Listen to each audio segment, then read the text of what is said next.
He trusted him with everything: his counsel, his secrets, his wars, even his life.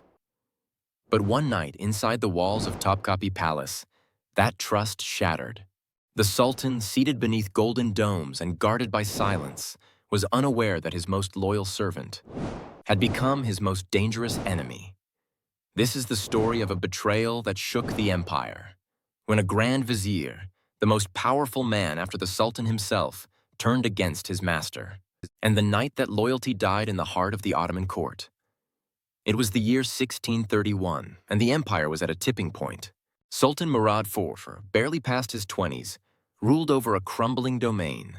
Corruption was everywhere. The treasury was bleeding. The janissaries defied orders. The streets of Istanbul whispered rebellion. But in the middle of this storm stood one man, Hafuz Ahmed Pasha, the Grand Vizier. He had served faithfully for decades through multiple reigns, a skilled negotiator, a cunning administrator, a man of reason in a palace drowning in paranoia. Murad trusted him. He had to.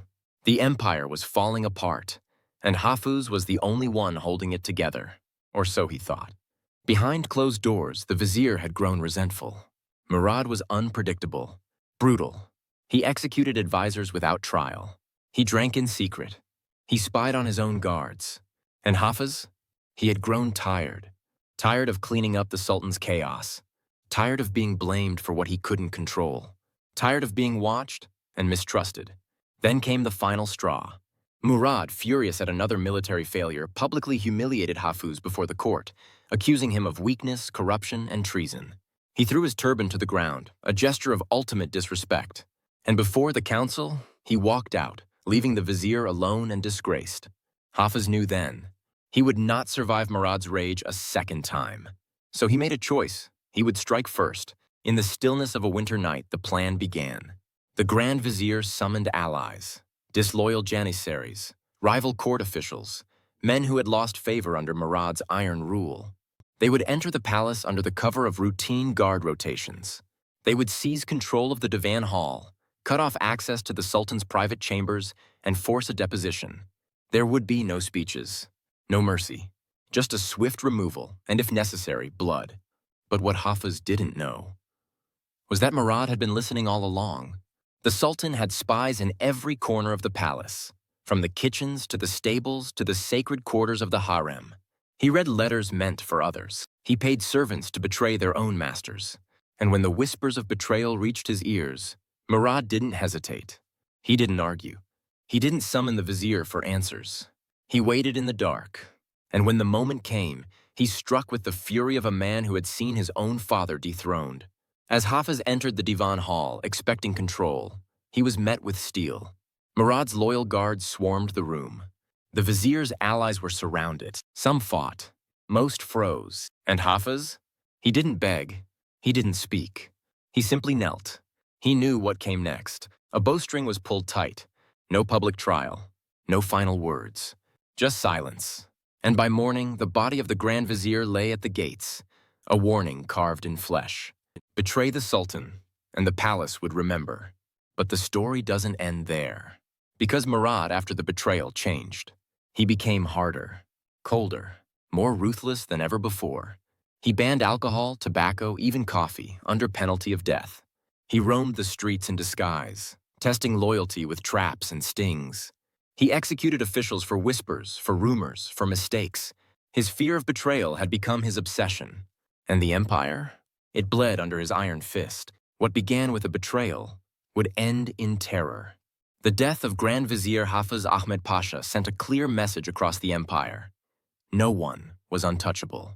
But in truth, the betrayal had only deepened what was already brewing in Sultan Murad IV's mind, that the empire could no longer be ruled by trust. From that night on, he ruled not as a man, but as a shadow, watching, listening, striking before others could even blink. He began with the court. Anyone who had once sided with Hafez, or even stood near him, vanished. Some were exiled to distant provinces. Others were quietly executed in cellars beneath Yetikule fortress. The rest simply disappeared, their names scratched from palace records as if they had never lived.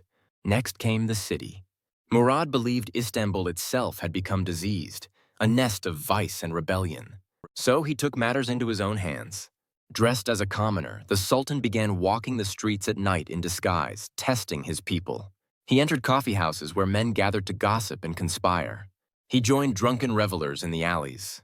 He stood in shadows, listening. And when he heard defiance, even in jest, he acted. The next morning, bodies would be found hanging near the bazaars. Coffeehouse owners were flogged. Tobacco smugglers were executed. Murad even outlawed the reading of banned poetry. He wasn't ruling an empire anymore. He was purging it. But the paranoia didn't stop. The Janissaries, though weakened, still held influence. Many had quietly supported Hafiz Ahmed Pasha. And while they had remained silent during the betrayal, Murad didn't forget their inaction. So he turned on them too. He ordered secret purges within their ranks, using spies to identify potential dissenters. Dozens were arrested in the night and executed without trial. Their barracks were searched. Their treasuries seized. Even the Sheikh-ul-Islam, the highest religious authority, was forced to issue fatwas approving Murad's executions, under the threat of death. And the Sultan? He grew colder by the day. His court became a place of whispers and shifting eyes. Servants walked in silence. Advisors never dared to speak unless spoken to. Even the imperial scribes, once proud writers of poetry and history, began submitting blank pages, fearing that words might be misinterpreted. Then came the final transformation. In 1638, Murad led his last campaign, a brutal war against the Safavid Empire in Persia. He personally commanded his army, not out of duty, but out of mistrust. He believed no one could lead in his place. And in the freezing snows outside Baghdad, he proved his strength, taking the city in a bloody siege that cost thousands of lives. But victory came at a cost. The harsh climate and physical toll weakened him. And when he returned to Istanbul, the great conqueror of Baghdad was coughing blood. He died 1 year later, in 1640, at the age of just 27. And to the shock of many, he left no heir. Only a broken court, a battered empire, and a people suffocated by fear. But even in death, Murad made one final order. He commanded that his brother Ibrahim be kept alive, the only male left of the dynasty.